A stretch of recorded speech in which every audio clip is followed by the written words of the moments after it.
Ladies and gentlemen, Kirk Thatcher and Darren Doctorman, the Weirded Beardos.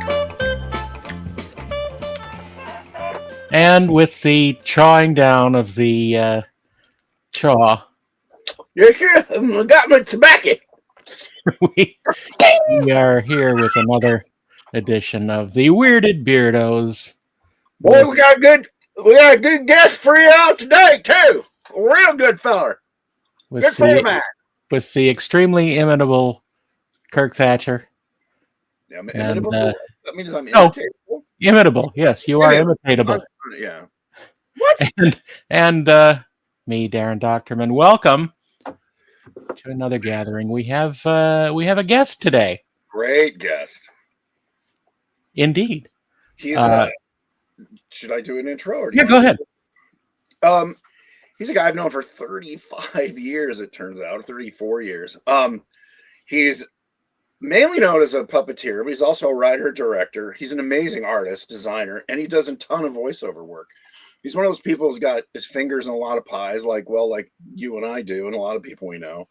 And he's a multi-hyphenate and a dear friend. And once we say his name, look him up on IMDb, and you can be duly impressed. I found out stuff that he'd done that I didn't even know. Ladies and gentlemen, may we introduce, it is our pleasure to introduce my pal, and soon to be yours, Drew Massey. Hi. And there he is. I'm everyone's pal. Okay, everyone guess right now how old he is, because you're going to be way wrong. He has a painting in his attic. Welcome. Babyface Massey. Thank you. Hello, guys. How's it going? Great to be on your podcast. Good morning. Thanks for coming on, man. This is very cool. Having known you for what I said, like 34 years, I didn't even realize half the shit you've done, mainly in voiceover stuff. Oh, yeah. But I didn't know you were a writer on all those animated series. Yeah, no wonder you got a nice big house. You got everyone. Look him up on IMDb. He's done so much stuff. But what I like to do, even with people I know, is like, tell us how you got here or how you got to all that. Besides when Kirk called you yesterday and asked if you'd be on the podcast. Right. That's pretty much how I got here. I should have texted him. No, I was lucky enough to. Where'd you grow up? In Northern California. Okay. In a tiny town called Livermore, and living in Livermore was a guy named Michael Earl, and he was a puppeteer at Children's Fairyland in Oakland, so he knew Frank Oz's dad, Mike. Oz. And so he got into Muppet Land like really early on, and I was in elementary school, and Michael was teaching an after-school puppet building class, and I had come in like halfway through because we had moved from another state, but my parents were like, "Oh, we got to get in this." So I took his after-school puppet making class, and so we kind of became friends. And then years passed. I contacted him when I was in New York. And my family got a tour of the Henson workshop out there, which was awesome. What year is this? This was in 1980. 1980, yeah, okay. Wow. Yeah. So I was all of like 11. And then, so then we lost contact again. And my mom spotted him in a grocery store, and he's like, "What's Drew doing?" And she's like, "Well, he's in college. He should visit when he's up." And in the meantime, I had been watching Jim Henson Hour and actually making puppets in my dorm room for no reason whatsoever. Wait. Jim Henson Hour was late 80s. Mm-hmm. Yeah, so we lost contact for that long. Where did you go to school? Like, what did you study? Because you're a multi-hyphenate. You draw, you do voice acting, you act, you write, direct. I went to Cal State Long Beach for, and I never graduated because I kept switching my major. So Right. I think I started out in illustration, and then went to film, and then industrial design at some point. Joe Johnston went there. Exactly. That's the reason I went. No way. So the Star Wars again affected all of us. Absolutely, because I wanted to become a storyboard artist. Yeah. And ship designer or whatever. Yeah. Creature designer. And I'd always been interested in puppets, but I had access to some cool tools at the university, so I figured, well, I'll make puppets and make little, rudimentary mechs for the eyes and stuff. Yeah. So, so then I got reconnected with Michael in I don't remember what year it was of college, but I went up for Christmas, and this is kind of the cool timing, like right place, right time story, because I went up and had my first puppet training session with Michael. He set up a camera and a monitor, and I'd never done it before. Like, I was so green, and people started. What kind of training have you done, son? Puppet training, sir. Does that ready me for combat? Raise your right hand and give me the alphabet. So like literally as I've like had a puppet training session, first time ever, was packing all my puppets up in the trunk of my car, and Michael gets a call from Kevin Clash at that exact moment. And Kevin's like, hey, so Michael, I'm doing this home video in New York. So I want you to be on it. Can you think of anybody you want to assist? And he's literally looking at me out his window. And he's like, yeah, I know a guy. Wow. And that was that. And that was kind of it. Like, the job was a home video called The Rory Story. And Kevin at that time had his own production and puppet company. Yeah. So he was doing all these side projects. This was early 90s? Yeah. Late 80s, early 90s? No, it was late 80s. It was 89. Yeah, because Jim Henson Hour that's actually when it came out, I think it was 89. Yeah. Yeah, exactly. We shot it in 88. Right. So, I went out to New York, shot the video, met all kinds of great people. Like, that was where Michael took me to the set of Sesame Street, and Jim was there doing Kermit on the street. And so met him, which is crazy, which is kind of for the second time, because I was at the premiere of The Dark Crystal in San Francisco in 1982. Oh, wow. So I kind of met, Jim and Frank and Gary Kurtz. They were all there signing. I have a World of the Dark Crystal book that's signed by all three of them, which is kind of awesome. Cool. Wow. And he's taking bids, folks. It's starting, I think, at $300,000. No, it's my most prized possession. Okay, $500,000. Anyway, so I mean, that's kind of how I got there. Like, I was lucky enough to have a mentor. Michael really, sort of got me in, introduced me to the right people. That same trip, I had lunch with Richard Hunt, which is he and so it was cool. Okay, so Michael Earl is a Bay Area guy who I've known. I may have met him once over the last 50 years or whatever. Yeah. But is he still working? Is he still doing local puppet stuff or no? No, sadly he passed away. Okay, I think I remember people posting about it because, again, I know him tangentially. Okay. Yeah, maybe I think it's 7 years. I might have met him at Jim's funeral even. Like, he might have been there then. I met so many people from all over who had come in. Yeah. Anyway, I'm sure he was so you met that group and then you go back home, or you go back to Long Beach, or you're done, you've graduated? Yeah, no, I went back to Long Beach, but Michael kept telling me about auditions. So I auditioned to be a puppeteer on Batman Returns. And for Penguin. I shortly thereafter realized, because I got that gig, and that was in class. And so I was like, right? What's that? Was the Penguins? Yeah. Penguins for Stan Winston's studio. Stan Winston, Shannon Shea ran that whole thing. Yeah. Okay. Yeah, back when Stan was still kicking, and he was a kick in the pants. He was great. But it was fun to be around there and on that set specifically, like the large stage at Warner Brothers, and just like, it was one of the first things I had ever done. So I was like, holy shit, that's Michelle Pfeiffer in the Now, were you right-handed? I mean, were you hands in a penguin, or were you doing RC, or both? Both. I think I mostly did RC, but I did a bunch of cable stuff too. Yeah. Back in the day, because we were under that big penguin lair set. Yeah. In freezing cold weather, because they had to keep it cold for the penguins. Right.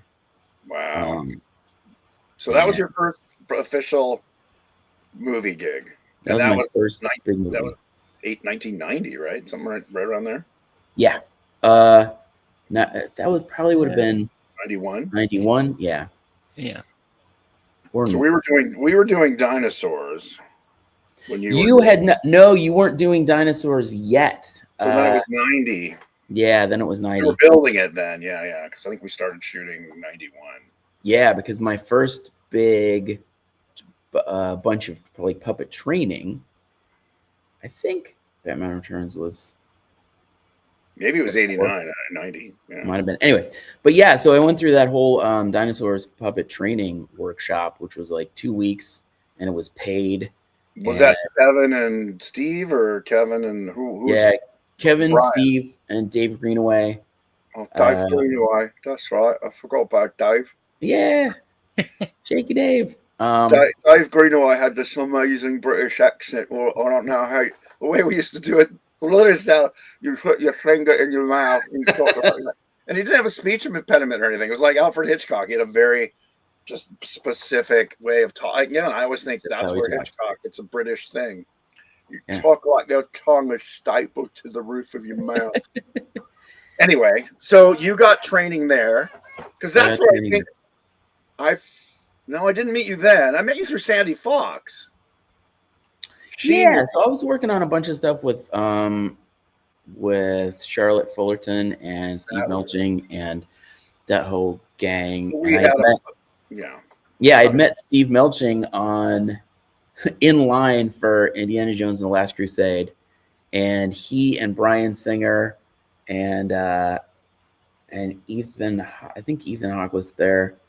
But anyway, they were discussing doing Brian's student film. And I was like, I'll help. And they're like, cool, be here on Saturday. And I was like, great. So I don't think I've told this on here before, but Charlotte Fullerton was the first person I met in Los Angeles. Wow. There was a chartered bus from LAX to USC to go to our dorms, and I sat next to her on the bus. And she told me all about her adventures on the set of Labyrinth and hanging out with Henson and all that. So that was pretty crazy. We're all 1 degree of Charlotte Fullerton. That's true, apparently. Indeed. Yeah, she is quite the hub of talent. And so then what was your next big gig? Well, it was fun because after the dinosaurs workshop, like I really hadn't done anything. So they're like, we really like you, but we can't hire you because you haven't done anything. And this is quite a big project. And I was welcome to Hollywood. Yeah. We think you're great. We love your script, but we can't buy it because you haven't done anything. Haven't done anything. I mean, I got it. Like I was so green at that point. But they said, look, anytime you want to stop by, we'll get you a drive on. Just call and come over. I was there.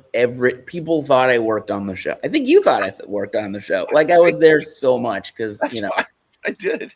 Yeah, everybody did because I think I was invited to the rap party too. And we were like, Drew. I was like, yeah, guys, I never actually worked on the show. No, that's not true. Brian actually brought me in for like 2 episodes, which I still get residuals for this day. 5 cents. Yes. But big fat dinosaur residuals. Yeah, I get like 5 cents for writing scripts. I mean, it's not a lot of money. Yeah, but it was, man, what a great experience. I mean, you were there. Like walking on that set was unlike anything I had seen before or since. Yeah, you just don't. They don't. I mean, literally, that was the last full creature show. Yeah. I mean, it was a level of Dark Crystal and Labyrinth except we didn't have. I guess we did have human actors once in a while when you had cavemen. Sort of. Yeah. But the fact that everybody was covered in animatronic controlled latex. Yeah. Or puppets. Yeah. You're right. Like you never see that. It was so stunning. And there's a reason. Sure. Well, it's interesting. I mean, this is a tangent, but is AI going to bring that kind of show back without all the hassle of animatronics? I mean, you could do mocap.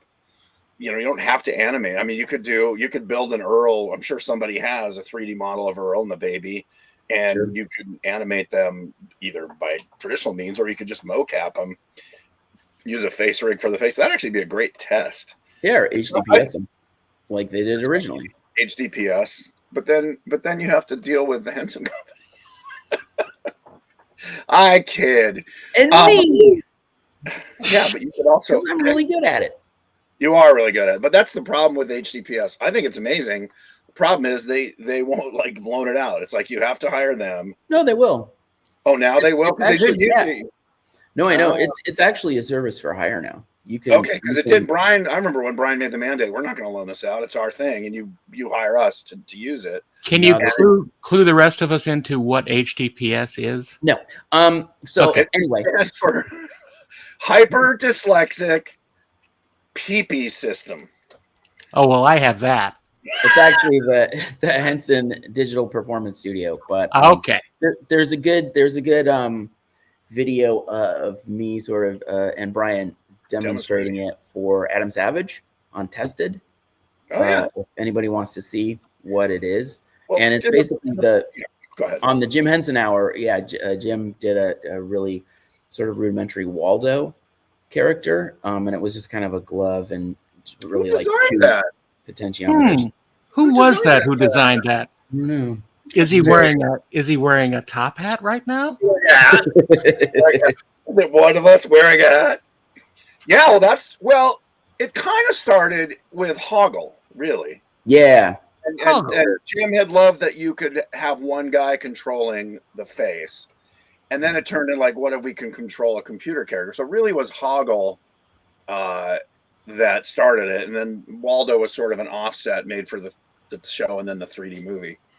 But for those of you briefly, it's a Puppeteer control, 2 hands where you can get all the dinosaur characters' faces were done that way, except for even the baby's eyes. Yeah, baby eyes. And I said it's like hiring saxophone players to animate a character because it uses both hands, and you guys have to train on it to get facile with it. So I think the other problem with it, there's only about 10 people, maybe there's 20 now who are really good at it. Yeah, I mean they're getting more and more because I've been training people. So okay, that was the bottleneck.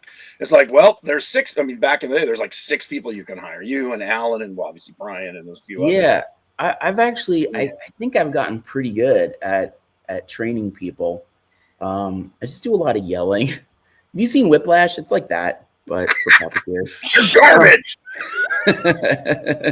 Why are you here? Why are you wasting my time? It's not my lip sync. It's not my lip sync. Yeah. It's kind of. Were you there? It's weird. Derek. Oh yeah. No, but I mean, is AI going to supplant that? Whether you just put a camera on an actor's face and you get They've been trying that the whole time, but the problem for me is like I don't like to move my face ever. Right. Well, I just don't. If you put a camera on my face while I'm doing HDPS, even when I'm shouting, I'm just looking kind of bored. So, like, well, just train it to look at 2 googly eyes on the tips of your fingers, and you have RBF, resting board face. Yeah. Well, I know you can tell from this podcast. Exactly. I mean, for producers, I think they go, why do I need to train all this crap when I can just put it on, Leonardo DiCaprio's face, even though he's not a face. I mean, again, it's a very different skill, but I think the argument is if you want human subtlety, go for the face app. But if you want big, broad, Gremlins, Mogwai, dinosaurs characters where they're like, Fred, unless you hire me, sure. you want that. But I think what hampered them is everyone thought it was proprietary in that only the Henson Company could use it. And I think that probably still, I thought that, and I didn't realize they were renting it out now. Yeah, no, they've been doing a really big push to basically have other studios use it, video games, theme parks, whatever, obviously film and TV. Right. Theme restaurants. Sure. Rainforest Cafe, we're looking at you. So I've been doing a bunch of demos and that's right. So another job skill you have. Yeah, right. So when did you start doing voice stuff? Because you're a designer. Like I met you, I knew you did puppeteering, but mainly I think Cactus Jack. Yeah. He had a show he was pitching that you had written with yourself. With Charlotte, yeah. Yeah, it was with Charlotte and Steve, actually. Yeah. Steve Whitmire? Melching. No, Melching. Oh, Melching, right. The other Steve. I think that's how I first heard about you. I might have seen you in Dinosaurs, but Sandy showed me, Sandy Fox, an amazing actress and voice actor in her own right, showed me this thing's Cactus Jack. This guy drew, developing it with Charlotte. And so kind of got to know you better through that. And so your art skills you should use on your own stuff, but have you used them? Have you designed for shows or anything besides your own things? Have you been hired? Yeah, a bunch of them. Let's see. I mean, yeah, if you look at the Happy Time Murders, I designed a bunch of characters for that. That was really fun. That was like a massive. That was. I designed a bunch of puppets for Puppet Up, but that was the first time like Brian said, "Yeah, just give us a ton of sketches, and we're just gonna build a bunch of fun stuff." And they just gave you a flat fee or like a weekly fee or something. I don't know how I was paid. Maybe I was. No. Damn it! I knew that check had been cleared. Because you played Goofer. Yeah, and I designed him too. Did you design him? Okay. Yeah, and Mr. Bumbly Pants, and Sandra, and that was an interesting. I only worked on it as a writer.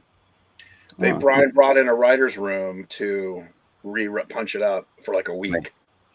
And we made it. The silly string was my gag, which. Guess who was manning the silly string can? Yeah. Well, I thought it was hilarious, and then Brian's like, "No, we want this to be an R-rated movie." I'm like, "Oh, I got a great idea then," because it was a joke. I'd always said that puppet ejaculate sperm is silly string, and Baron, come back. I was pitching like, and it's just spraying the walls and it's going everywhere, and we don't say what it is. You don't see it emitting. But I thought it would be really funny. And again, that's what people were horrified. You thought it would be really funny. I did. It was hilarious. I think what killed that movie, well, I talked to Brian about it, and he said, well, when Melissa signed on, she kind of took over the movie and made it what her and Ben, her husband, wanted to be, which you could argue good or bad, but it was always an R-rated puppet movie. That's not what she did. Yeah. But I think that the fact it was Jim Henson's son hurt it. If Peter Jackson had done it, well, Peter Jackson did do it. I know that's what I'm saying. And that didn't do well either.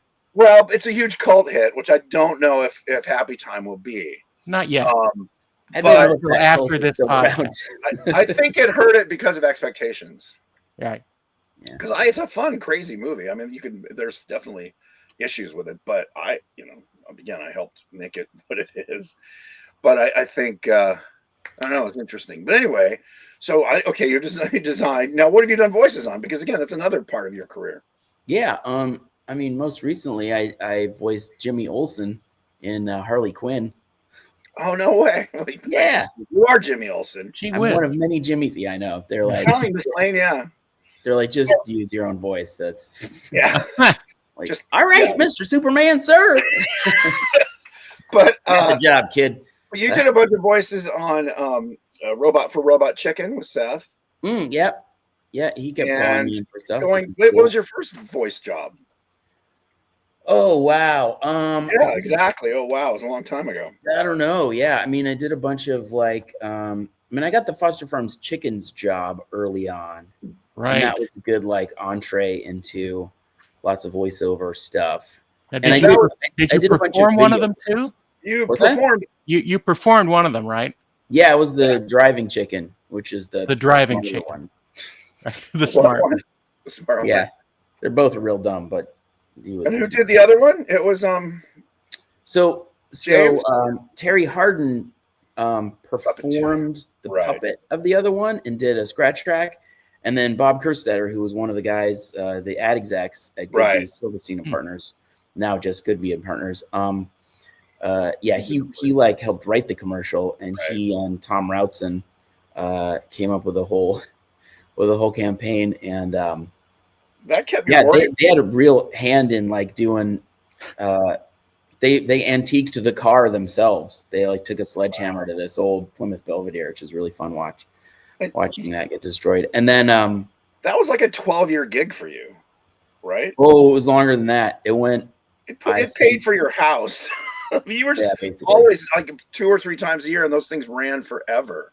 Yeah, it was I think 23 years. Oh my god, it's Holy like Jack cow. Tate and Jack in the Box. Yeah, Our buddy but, Jack. well, the problem is that it was regional. Had it been national, I Oh, would have I thought. my own desert island by now. But Yeah. Well, still, it's still any steady gig in this business. yeah, no, it was great. One And of you the know who dinosaurs. blocked that? Frank Purdue. Purdue. Yeah. Yeah. One of the guys who was dinosaur soup performer, Jack Tate, was Jack in the Box. Yeah. And that was a gig for him. Again, it was regional because they're not a national chain, I don't think. Jack in the Box? They are. National, yeah. It bought him a house. I mean, it's like the guy who played years ago. I went to a winery in Napa through a friend, said, "We got to go check out this place." And it was the second Ronald McDonald, who had that gig for like 15 years back when it was national ads. And he had an estate in Napa where he had his own winery, which is, how do you make a small fortune? Well, start with a big fortune and buy a winery. But And he enslaved the goblins. he did. The Fry Guys actually were Well, they were called Fry Guys later, but first they were the goblins. they preferred the term Fry Guys. Yeah, Okay. well, Right, too guys. bad. Don't No, fight. no. Don't. Wow. Wow. Don't no, don't get between the Beardos. Don't mischaracterize them. Anyway, so yeah, because you like me have done a little bit of everything and a whole lot of nothing. No, actually, and then you were Sid from Sid the Science Kid. Yeah, which is really fun because now, when my son tells his buddies who are all in their 20s, and they're like hip hop producers and stuff, and he's like, "Oh yeah, my dad was Sid." And they're like, "What?" Their heads explode. It would be like saying my dad was SpongeBob or something. Yeah. Your dad isn't SpongeBob. But no, my dad is dead. Thank you for bringing that up. I Yeah. can't. You know what? Wow, it's just took a really dark turn. Yeah, you know what? Wow. Mine is too. So thank you but very much. Mine died first, so I win. See, we can laugh about it now. Guys, it's not a contest.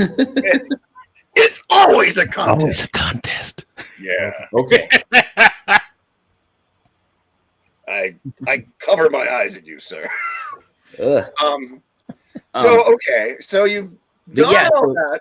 So Sid was really cool because that was like one of the first HDPS fully produced shows, and that really established like the viability of the system to produce a lot of content per day. Like, right. Now they routinely do like 11 minutes of animation a day. Right, we would do a whole show in 2 days. Yeah, and now just editing. Yeah, all that. I mean, that was the shooting of it, and then it was edited. But you could turn around an episode in a month, in 4 weeks, from literally shooting it to on the air. And now it's going to be even more efficient because we have things like Unreal Engine, which can render things basically in real time with light rays, and they've got this environment off the marketplace, which is, I love flying the camera around and seeing the sun rays glint off a puddle, like a mud puddle. I'm like, what? Oh, it's insane. Well, so I got to direct 8 episodes of Sid, and even back then, this was in the mid 2000s, 2010, 2012, something like that. You could do exactly that. We had a cameraman, Bob, so these camera rigs were set up like old TV PED cameras. Yeah. Because those are the guys we hired. We're kind of semi-retired, or guys who, worked at NBC for 30 years on the Tonight Show working the big PEDs.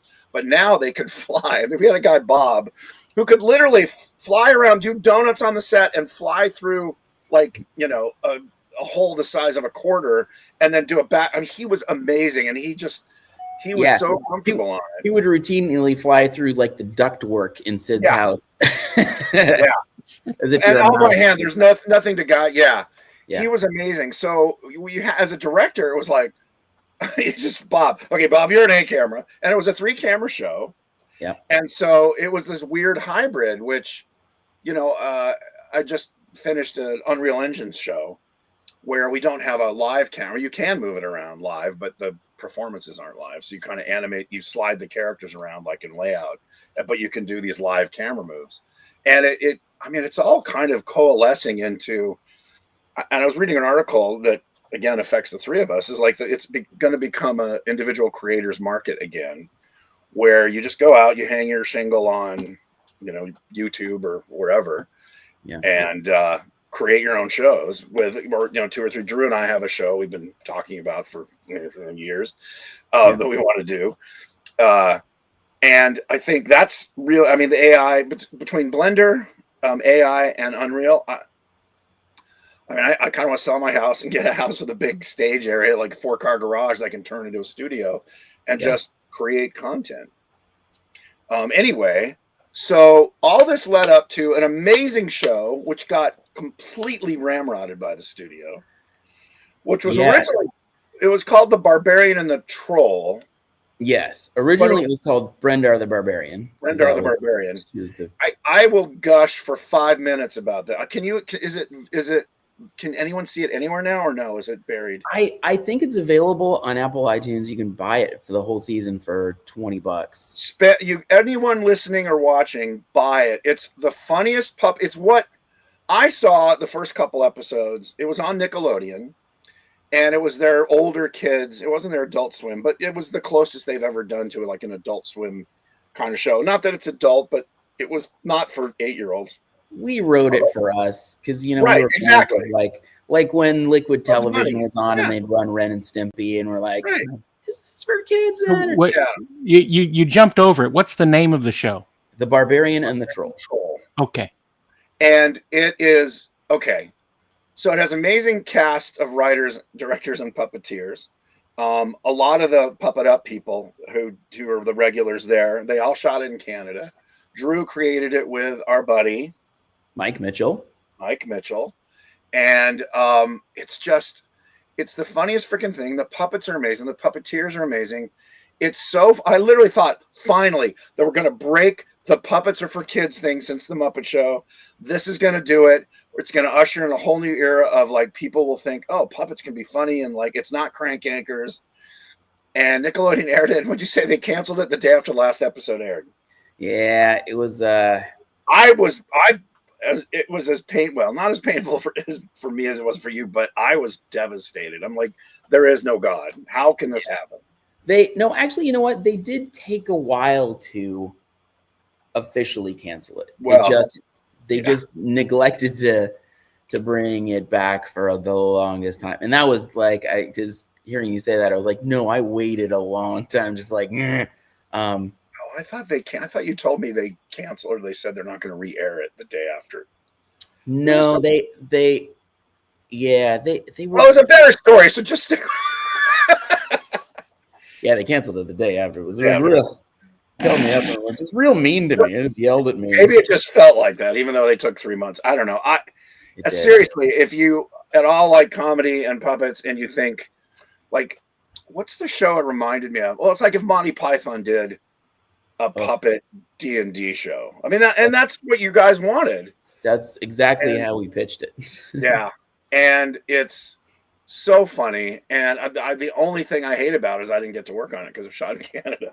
But man, is it good! It is literally the best puppet thing that I've seen since anything Henson made for adults. Thank you. Yeah, but a fan and a friend since I met you. But that thing, man, was and to all of you who are buying it, let's just lower your expectations, because I like when people expect less, and then What was the Owl's line? Wow, the guano really hit the fan. What did he say? What's that line? It was in the trailer. It made me laugh out loud. Guano got real. Oh yeah. Wow, guano got real. It was an owl. So there's dragons and wizards, and again, amazing puppeteers. You had Alan and Donna and Colleen Smith. Everyone in it was top-notch people. Actually, all of them worked on Christy McConnell, where we got to work. Yeah, a fair amount of them. Yeah. So it was 8 of us. It was me and James Murray, Alan Troutman, Peggy Etra, Nicolette Santino, Colleen Smith, and was Donna? No, Donna Kimball wasn't on it. No, she was on. No, she worked Okay. on the pilot, Oh, okay, that's why. and Yeah, so did Alice. But they, yeah, right. they weren't able to come up to Canada Canada. with us. Yeah, we were only allowed to bring so many. Oh, and Sarah O was the owl, Oh, Sarah. Yes, yes, yes. and she was great. And then Jenny Cassidy, who was a local Oh, Canadian Jenny, puppeteer, she worked on it. But basically, I walked the puppeteers onto the set, and the sets were amazing. Like the Canadians did an amazing job. They like rebuilt a forest indoors. they're good at that. And I was like, yeah, I'm really good at that. Good at forests. And I was like, okay, so the 8 of us are every single being in the land of Gothmoria. So It was like Sesame Street. There's 8 puppeteers, and they do everything, secondary characters, primary characters. But it's just so. It shows what a good. What it kills me that it did not get even a cult following, or maybe it has one, and I just don't know about it. But I think there are people out there who know about it. But I there'll be really 80 more.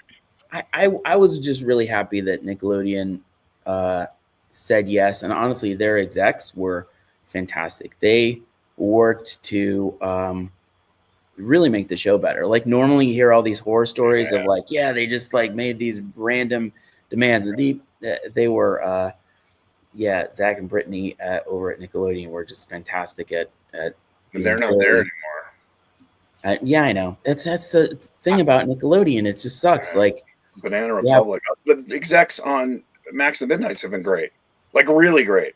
Like pretty much fans of the show that go, oh, you know what, this confused me. It's more like, oh, I can make it better, as opposed to why does it have to be a dragon? Or like, research says that brownies are going to be really big. Like, what? I mean, I literally had an exec tell me that once. Brownies not on this show, not on that. This is years ago. This is an insane person, and she's like, brownies are gonna. I go, brownies? No, brownies like little elves. Yeah, brownies are gonna be huge. I'm like, what? Yeah. Where did you get that? From Willow. From Willow, yeah. Yeah, exactly. Gaia. So, okay, so that comes out, and again, we all had high hopes. I just thought it was going to run forever. And then since then, that was like 3 years ago, 4 years ago. It came out in 2021. Right, we shot it over the pandemic. Over the pandemic, yeah. Well, nuts, but. And then you and I worked on every Muppet. I think you worked on every Muppet TV movie I did, except Turkey Hollow. Yeah. Right. You were on Very Merry Muppet Christmas, Wizard of Oz. Mm-hmm. That's when you mentioned trees. I'm like, oh yeah, I remember they did forest for us. And our art department guy's like, oh yeah, we do trees all the time. We have a whole system. Like, yeah, they literally have like tree bark molds. They just cast up 30 of those. We put them on sonotubes and they know how to paint them. It's amazing. Yeah. Did you do Letters to Santa in New York? No, that was right when I was jettisoned. Right. Yeah, there's politics at the Muppets. Shocking. Yeah, politics. Real inside scoop. I told everybody, like, they're like, oh, you're working on a Muppet thing? I'm like, no, I've been greenlisted. They're like, what's that? I'm like, that's it happened to all of us. Doesn't want you on a production for like 12 years. And so finally, the thing came out in like the papers, and I was like, see, I'm not crazy. Oh, right. Yeah. Because it sounded so stupid. Everybody's like, right. All right. Well, I knew what. Yeah, I knew it. All the insiders know. Anyway, let's not get into Muppet politics because it'll take. No. Love Muppets. Love them to death. I love the Muppets. Yeah, I wish them only the best. For sure. Better management. What? I wish they didn't kept getting shuffled around. I wish at one point they were going to be their own division with like, and there's sort of they're under the wing. They just keep moving them around. I don't know what's going to happen with them. I kind of gave up asking. Yeah. But again, nothing but the best. Anyway, so Barbarian and the Troll. Yes. Since then, what have you been doing? Since then, what's that? Nothing, man. The town's dead. 2 strikes. Yeah. No, I'm working on. I don't know if I can say this officially, but I am working on rebooting Sid the Science Kid.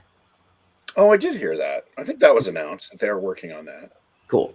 Because PBS is dead, but with the new administration, they're not funding PBS. So I think the problem is getting funding for it.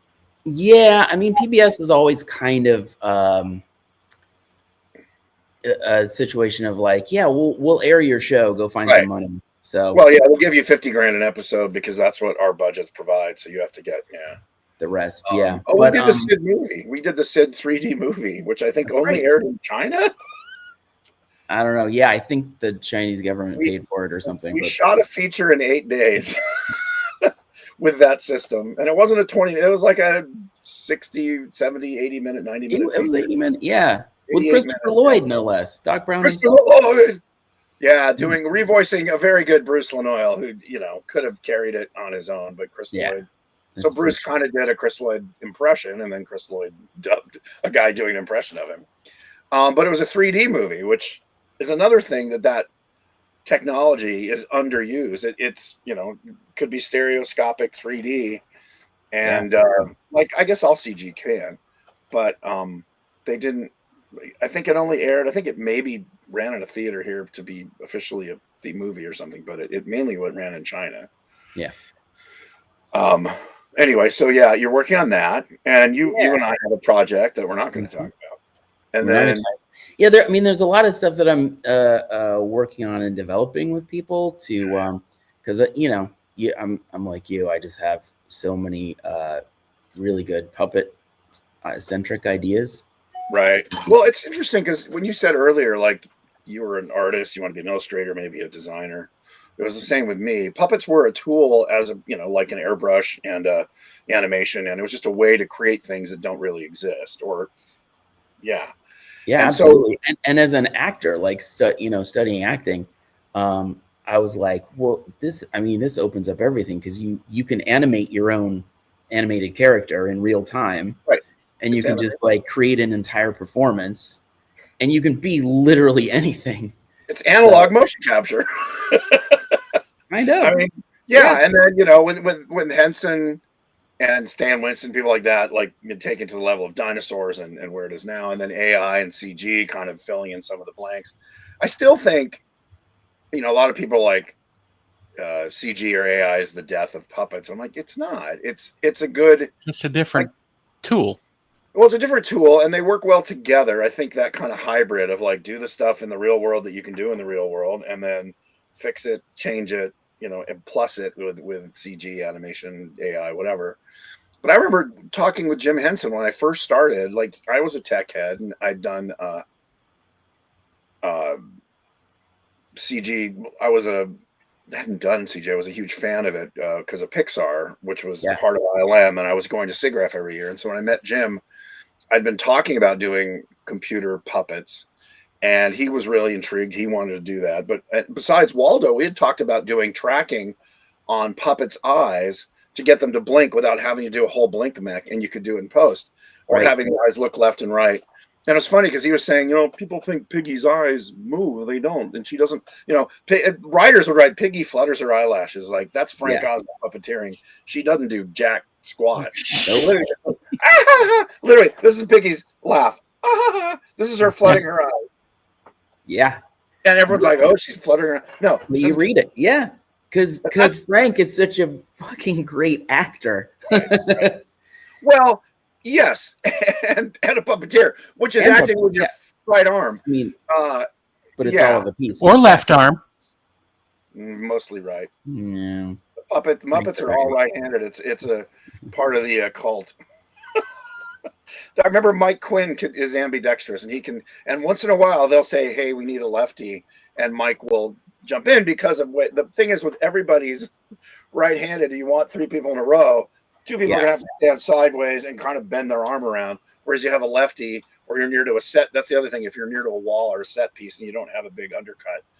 I did a lot of left-handed puppeteering in The Barbarian and the Troll because there were set pieces I had to be in and around. Yeah. See? Yeah. Well, it's funny. They're like, people ask what's it like directing puppets. I said, well, there's a whole list of rules that are invisible to the audience that you have to know. Don't make eye contact. Don't tell me happy funny ball. Don't feed them after midnight. But it becomes second nature. Is like a door. Like they're going to come in this way because they're all right-handed, and it's funny. It all comes back to I guess Jim and Frank just being right. I mean, it's one of those things like QWERTY Up. Like it started that way, and so it's carried on. Even flopping the monitors, they don't flop the monitors, which drives me nuts. Which is why I don't do it, because I'm like, screw this. This life's too short. Go like this, and it's going like that. But yeah, so I agree. That's a technology that's been around for 30 years to flop the monitor, but they're also used to being it flipped. That it fucks them up if you do flop the monitor, unless you have a crew that's used to it. Well, so yeah, and there's a reason for that for me, at least in some really complex situations I've had, where especially when viewed from behind, you would be backwards if that were the case, and so that will mess you up. Plus, there was a sequence when you say viewed from behind, you mean in a reverse? Well, if the camera's behind your puppet, right, then it really would be backwards. Right. And so, because I usually like make a mental map of the props and surroundings in the room, so it actually becomes more crucial to have it not flipped if you're doing like very heavy prop scenes. There was a scene in Cousin Skeeter where I had to, like, Skeeter was grabbing stuff off a table and grabbing a tablecloth, and there was so much prop work. I was like, afterwards, I was like, I could never have done that with a mirror monitor, because with it unflopped. Well, flopped to what your right hand, left hand. Yeah. What it is like you raise your mirror, left hand on camera, it goes like that. Yeah. That's what we're talking about, like, because the camera sees it's reverse. So I would have thought, especially in over, like if your left hand's grabbing something, it's going like this. I would think you'd want it to. No, it'd be reverse. Okay. Well, you got, yeah. I just it fucks with me too much. I'm like, I can't do this. Yeah, it's ridiculous, and it is weird. It is it also keeps everybody from doing it. It's another hurdle. Right hand, and the other hurdle is flop monitor, not flop monitors. But it's funny, when I first got a car with a backup camera, I was like, I'm one of about 20 people in the world this is no good for, because I'm like, oh, it's mirrored. What the? Wow. Now I'm used to it. That does screw me up too. All right, and you've also been touring with Coldplay recently. Oh yeah. When you asked about design, like this is my Coldplay character, Dunk the drummer, and I sort of this is a bass design you did done by Pete Brook, I think. Or was it? Okay. And then, because that's the like the Puppet Up audience participation puppet, right? For Happy Time Murders, I took one of those and then put all this, this crazy hair and teeth and eyelids and weirdness. I have like 3 puppets, I think, in the Puppet Up that they use. The 2 aliens, the green one-eyed and 2-eyed aliens, and then they were called the Extremes. Oh no, sorry.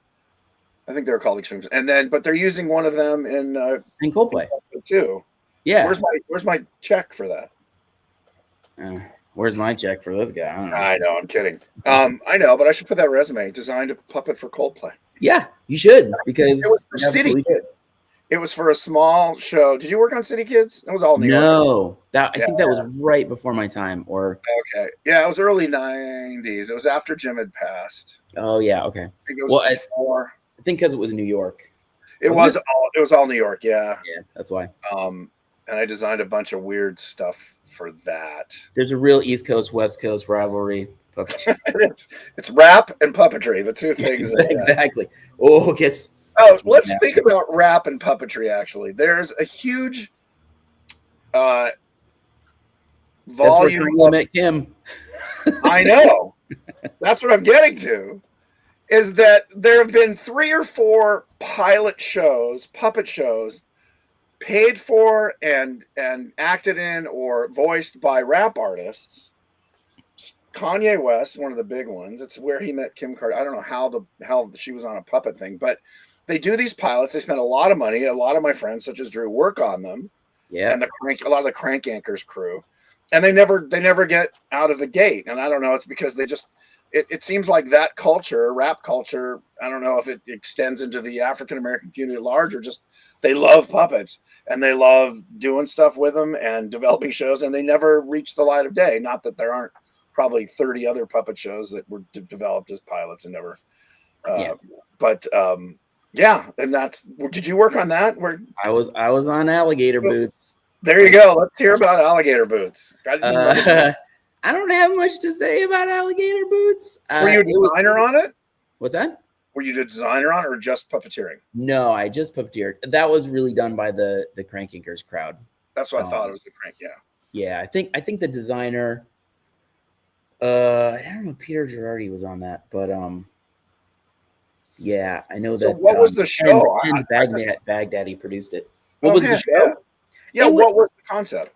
Because I never saw it. It was kind of like Muppet Showy. It was like a stage show and backstage at a stage. Oh, okay. Show. It was very I don't remember a ton about it aside from that. Were they all African American puppets representing African American rappers, or was it just characters? I don't know. I didn't know anything about it except not all of them, but most of them predominantly. And were they voiced by actual rappers? Yeah. Okay. Yeah, and a lot of them we had to do the Crank Yankers thing where we performed to pre-recorded tracks. Describe that, because I directed Crank Yankers with Drew, and I did another show, Felt. Were you on Felt that night? No. Oh God! So these guys would have to remember. Well, Crank Yankers was usually a sketch that was maybe 5 minutes. Yeah, they weren't much longer than that, 2 to 5 minutes. Yeah, but they would have to remember lip sync for the phone calls. Yeah, and you guys were on. You go into the green room, and they'd all be there with headsets on, going, literally eyes closed, going. Yeah, it was kind of a nightmare. Yeah, it was insane that you guys could even do that. I mean, it's like an actor learning lines, but also the way someone else says them, and and then puppeteering it with the camera flopped. Non-flop. With your right hand. Yeah, unflopped. Yeah, it got a lot easier. They started putting in beeps before mid lines, right? Because they wouldn't record live audio on the set because there was construction. Like that was kind of the beauty of Crank Yankers, is that you could be shooting on one small set, and in the other part of the soundstage they'd be building stuff. So it'd be very noisy because we were all performing to pre-recorded tracks. So they're like, why not? We'll just put beeps before every line. So that made things so much easier, because before we had to memorize the whole thing, and just and the pauses. We'd be like, oh man, that's like 37 milliseconds. It was nuts. So yeah, that's I started on season 4. I think there was a gap, and then I did season 4 where it was green screen backgrounds. Yeah. Oh right. Yeah, I think I did seasons 2 through 4 initially. Season 1 was shot like in somebody's apartment in New York. I remember when I came in, they were like. The script supervisor was a lovely lady, but very bitter about like this show. And she said, "You'll never get it. You'll never get it in a week. You're supposed to shoot like whatever." I forgot what the schedule is. No one's ever done it. No one's ever shot it on time. We're always overtime. I'm like, okay, well, I'll certainly give it a try. And I think part of it was because you guys had real sets. So the time I came in season 4, it was just green screen with props. Like there was a desk or a kitchen table or something, but everything else was artwork, and so it was just the props, and so it was much easier and faster for the puppets and the camera to move around. So it became much more of a proscenium show. We weren't, because I remember the first couple seasons, you guys camera would follow somebody, and then not a lot, but you had more camera movement because you had real sets. You'd go by a door in a room. Yeah, absolutely, and the cameras would crane past, foreground props and gag, yeah. And so I remember we got. The first week we got done on time every day. And the second week we got so much done that we wrapped. The producers came to me. I forgot his name. It was like Jimmy Kimmel's cousin. Oh, his brother, John. Or was it John? John was kind of a little more off, but there was the day-to-day producer. Oh. Anyway, he came to me and he said, it was like, you shoot 5 days a week. We were Thursday afternoon. He goes, we ran out of stuff to shoot. We're not even wrapping until tomorrow. we or maybe it was Friday and we were done by lunch. It was like he goes, we've never had this, we don't know, so just shoot a bunch of stuff happening in front of the green screen and we'll use it in the credits or in the opening. And so we just put puppets on and threw them around and did stuff, and then wrapped at like 4 p.m. where they were expecting like a 6-7 wrap. Cool. And I was like, well, okay, I think I've shown my worth. And then that was just sounds like bad planning to me. No, they never. I just was fast. You've done puppets enough, you kind of know. Also, I wasn't trying to be particularly clever. This isn't about the count. This isn't about the cinematography. This is like deliver the jokes. Know your audience. Know what you're doing. But again, that was the last 2 episodes, so they didn't bring me back because they stopped making it. Yeah, that might have come back. They came back for one more season. Yeah, but it was a couple years later. Many years later. We were surprised that they abandoned the green screen thing and they slowed it all down again because you were too efficient, Kirk. You broke it. Yeah, I know. You broke That's usually the problem. People are like, "Wow, you're really." I remember you got yanked. Oh, nice. Well, that one goes on the board.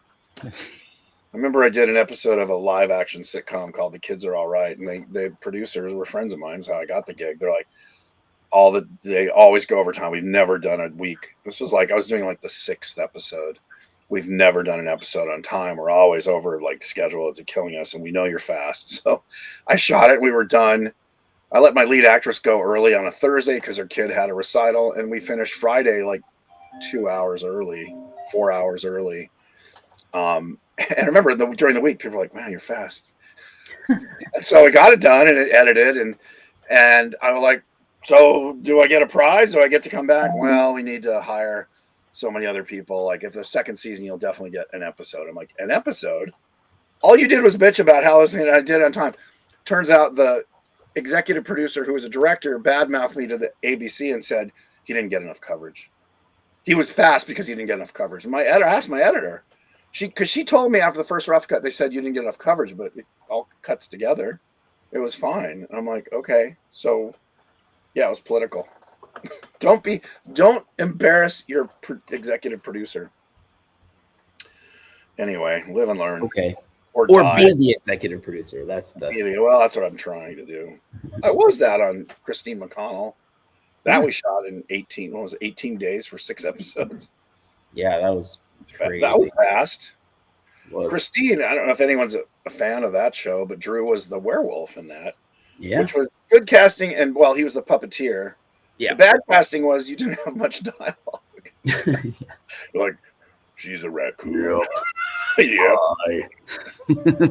That character took so long to develop because Christine kept saying, well, he's like this big deformed thing, and he's really shy and quiet. I'm like, okay, like a hulking beast who's like, a whipped dog who's a Rottweiler. She's like, yeah, like that. So I was doing designs like that. And she goes, he's like that the werewolf in The Howling. And I'm like, okay, but you want to? No, he's not a werewolf.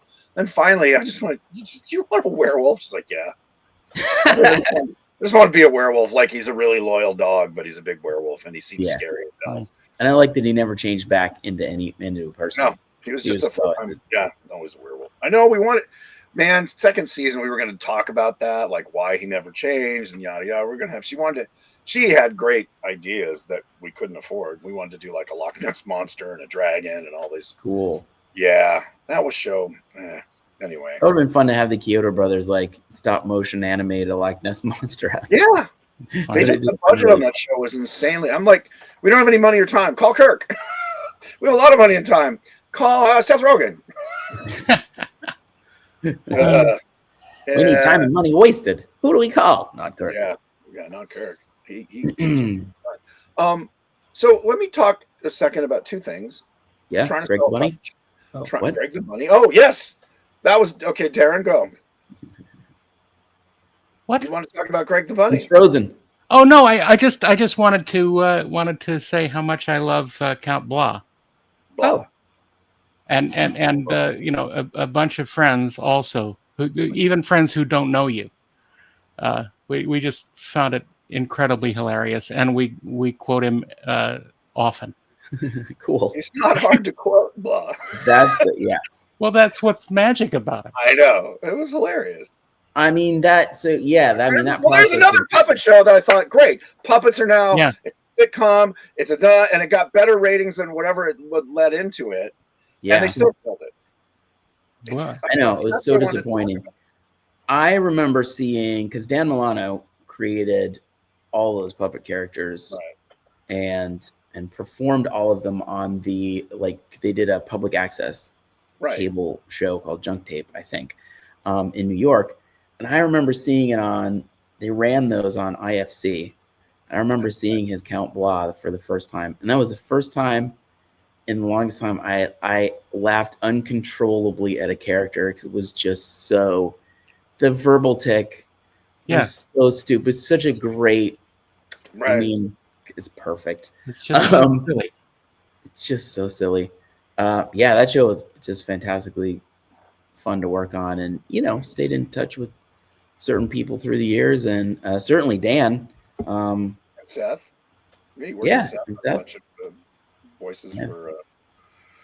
But again, that and Barbarian the Troll are both times I was like, this is it. Puppets will now be accepted like animation was with The Simpsons. Nope. And it's usually the network. It's not the audience. Usually they go, like, we have a great audience. Kind of Christine McConnell had that. They said, oh yeah, you got like 10, 11 million unique viewers. Why are you going to bring it back? Oh, it's just a cooking show. Can you do it for less money? So I don't know if it's the money, or I don't know what, or it's politics. Like Greg, I was involved with. Why do you? There are some people that are just embarrassed by it. I think that's the main thing. Network executives. Yes. Maybe I don't know. But I think it's going to take another couple shows, at least, because think about the struggle that animation had. Oh yeah, wait till your father gets home. Oh my God, yeah. That was the first attempt. Well, the Flintstones actually was a primetime show. Yeah. Yep. And that actually, I think, lasted a couple seasons, maybe 2 or 3. It then did. nothing until, at least as far as I'm aware, Wait Till Your Father Gets Home in the 70s. Yeah. Well, they had the Jetsons. Flintstones and the Jetsons wasn't primetime, was it? I think it was. I don't remember. I thought it was, but I don't know. Maybe not. I mean, it felt like it.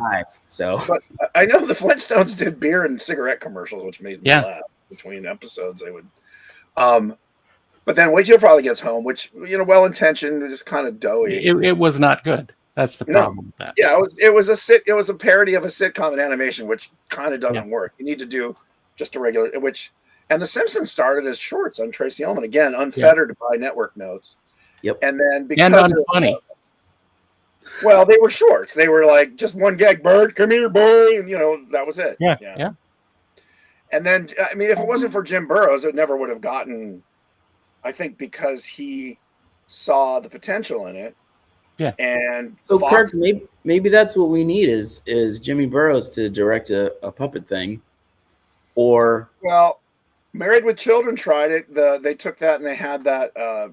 Whatever that Unhappily Ever After with the Alan Troutman did Mr. Floppy voiced by Bobcat. Yep. And again, I think because to me, this is my theory, which is also mine, is that puppets are very small at one end and have a whole is that people, because of the success of Sesame Street and maybe Kukla, Fran and Ollie before, in America's mindset, it's a kid's thing. Which animation was until The Simpsons, right? And they've done. I mean, there was DC Follies and stuff like that where they've tried. The Crofts did. Were they the ones at DC Follies? Yeah, Crofts did DC Follies. Yeah, and then Spinning Image, which was a ripoff of Spinning Image. Yeah, right. And Spinning Image did their sketch comedy show. Right. And it was more like the Crank Anchors thing, although it worked. I think it's. I mean, I love Spitz. It was an amazing show, amazing designs, and great puppets. I feel like there's still a sweet spot that nobody's quite gotten, and we tried to go for it on the Barbarian and the Troll, but the issue with that was that it was specifically on a kids network. Yeah, I agree. Had it not been on a kids network, and that's the only way it got produced, because Nickelodeon, gamely said, like, we're the production company, we're going to produce it. And we're like, we're in, because, there was no middleman. So it was like, that's the fastest path to being on air. Great, let's do it. Right. So I'm glad we made that choice because it aired. But they were going to air it on Paramount Plus. That was that? the other thing. You said they were going to run it on Paramount Plus. They never did. And they aired it, I think, in Australia and maybe Europe. Well, now Australia and England have a bigger history of puppet shows for adults. Yeah. Whinging Palms, which was back in the 70s or 80s. Friends of mine talk about, these puppets, Australian puppets, friends of mine from Australia, like, oh yeah, there was like, when I went there in the early 90s to promote dinosaurs, which they loved, that was dinosaurs was a huge hit everywhere except America. Like Mexico, all of South America loved it. I went to Mexico for a convention. Yeah. I had 350 people get my autograph. I've never had more than 20 dinosaurs. People were hugging me, like abuelas, grandmothers, and 12-year-old kids. Adult men were coming up, people going, dinosaurios is my life and mi vida, and like hugging me and like thanking me. Yeah, it was amazing. And I was drawing the baby and autographs. Crazy. And Canada, it was big. I don't know if it did well in England, but in South America and Australia, it was huge, like Simpsons level of excitement. Yeah. And I always thought, in fact, I had a friend of mine who I did that convention. A friend of mine introduced me to a Mexican television producer. He said, would you think we could produce dinosaurs in Mexico for the Spanish, for all of South America? I'm like, I don't know. I don't own it. The problem is it's 3 companies. It's 2. It's Henson and Disney, and Michael Jacobs, which is, so you'd have to, do a deal with them. But I mean, I'm sure they'd be open to it if they all get a check and they don't have to pay for it.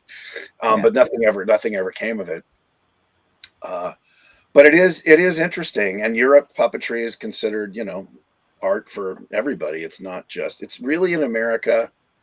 I don't know if Canada, I'm trying to think of all the English speaking worlds. In Australia, it's much more accepted. England. Yeah. But it's really cool how many, like foreign countries just embrace it. And I mean, maybe that's the key. Maybe we need to not do it here. Well, or get it funded, do it here, but get the funding from like, Europe, the EU countries together. France loves this kind of stuff. It's true. So I just don't know. In other words, you have to probably shoot a pilot and then take it to MIP or something and go, hey, we can do, do like they did with, Roger Corman. He'd sell a movie in 50 countries and scrounge together $3 million. Well, one of the best things about puppets is that they are immensely forgiving when dubbing. Well, we would actually write jokes way after the fact for Barbarian and the Troll and be like, we need a whole new line here and a whole new, and we actually like punch up your show after it's over like plot points. Like we'd be like, if they said put this little piece of dialogue in here, that like justifies the entire. It was great. Yeah, I've always said puppets only say one thing: yama yama yama. that's all they do. Yama yama yama yama yama. I mean, there's those super cuts of Muppets doing rap music, where they have Gonzo doing a Marky Mark song. We're going to need to set up the puppets to do the video of this podcast episode because we have to replace all of us with puppets now. That would be easy. So we're gonna have to stop this live action version for now. Wow. Okay. Or we way over? So that we can. No, we're not way over. We're a little over, but it's fine. There's a hall monitor. Excuse me. You're 60 minutes. Here's my little badge. Yeah. But look, this went so fast. Well, we'll do a part 2. I have to say, we can absolutely do a part 2. Yeah, because we didn't talk about Greg. We touched on a lot of things, which is great. I kind of don't keep touching things. I know that's where you got into trouble. There is no HR in this program, thank God. There is a puffin stuff, however. Right, easy stuff, which I have performed also. That's right. Awesome. Sigma and the Sea Monster. Yeah, we haven't even covered all the like Croft stuff and Marty Croft stuff. That's okay. Well, we'll do a part 2. I would like to do that. Be back. It'll be a short episode, but Drew Massey, thank you so much for joining us here on the Weirded Beardos. Guys, thanks for having me. This was really fun. We appreciate you showing up and hanging. And wearing a hat. Thanks for asking me. It was great. Oh, you'll be back. All right. I'll wear the same colored hat. Nice. Don't hang up. Don't hang up after we say goodbye. hang up. Okay. You gotta, yeah. Thank Say you, goodbye. everybody. We'll see you next time. Don't hang up. Let's say goodbye. Yes. Don't hang up. Say goodbye. Yes. Thanks, everyone. The Weirded Beardos are Kirk Thatcher and Darren Doctorman. Email them at theweirdedbeardos@gmail.com.